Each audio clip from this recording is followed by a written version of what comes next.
Chinna Chinna Aasai director by Varsha Vasudev. ഇതിൽ അഭിനയിച്ചിരിക്കുന്നത് ഇന്ദ്രൻസ്, മധുബാല, അപർണ ബാലമുരളി, വിഷ്ണു അഗസ്ത്യ.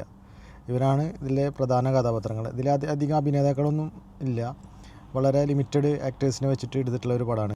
ഈ ചിത്രത്തിൻ്റെ ടീം അവകാശപ്പെടുന്നത് ഇതൊരു ഫീൽ ഗുഡ് കോൺവെർസേഷണൽ ഡ്രാമ എന്നാണ്. പക്ഷേ ഈ മൂവി എനിക്ക് കണ്ടപ്പോൾ ഇതൊരു ഫീൽ ഗുഡ് മൂവിയായിട്ട് എനിക്ക് തോന്നിയിട്ടില്ല പേഴ്സണലായിട്ട്. കാരണം എന്താ വെച്ചാൽ ഈ മൂവി വെറും കോൺവെർസേഷനിൽ മാത്രമാണ് ഇത് നടക്കുന്നുള്ളൂ. ഒരു ഫീൽ ഗുഡ് നമുക്ക് തരാൻ ഈ ചിത്രത്തിന് സാധിച്ചിട്ടില്ല. ഇതിൻ്റെ മെയിൻ കാരണം എന്താ വെച്ചാൽ ഇതിൻ്റെ ഒരു നല്ല രീതിയിലുള്ളൊരു ഡയറക്ഷൻ ഇതിൽ നടന്നിട്ടില്ല എന്നുള്ളതാണ്.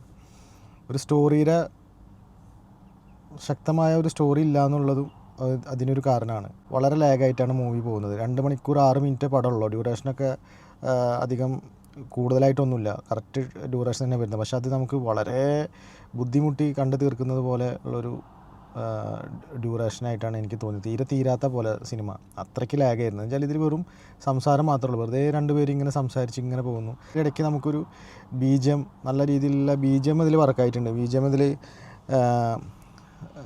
ഗോവിന്ദ് വസന്തിയാണ് ഇതിൻ്റെ ബീജം മ്യൂസിക്കൊക്കെ ചെയ്തിട്ടുള്ളത്. ആ ഒരു സംഗീതം മാത്രം എടുത്ത് നിൽക്കുന്നതായിട്ട് മാത്രം തോന്നി. പിന്നെ ഇതിൻ്റെ എടുത്ത് പറയേണ്ട വേറൊരു കാര്യം എന്താ വെച്ചാൽ ഇതിലെ ക്ലൈമാക്സും കുറച്ച് നല്ല രീതിയിൽ നമ്മൾ എക്സൈറ്റ് ചെയ്തിട്ടുണ്ട്, നല്ല രീതിയിൽ എടുത്തു വെച്ചിട്ടുണ്ട് ക്ലൈമാക്സ്. അതല്ലാതെ ഇതിൻ്റെ വേറെ ഒരു പോസിറ്റീവായിട്ട് നമുക്കൊന്നും പറയാനില്ല, എടുത്ത് പറയാനായിട്ട് ഒന്നുമില്ല.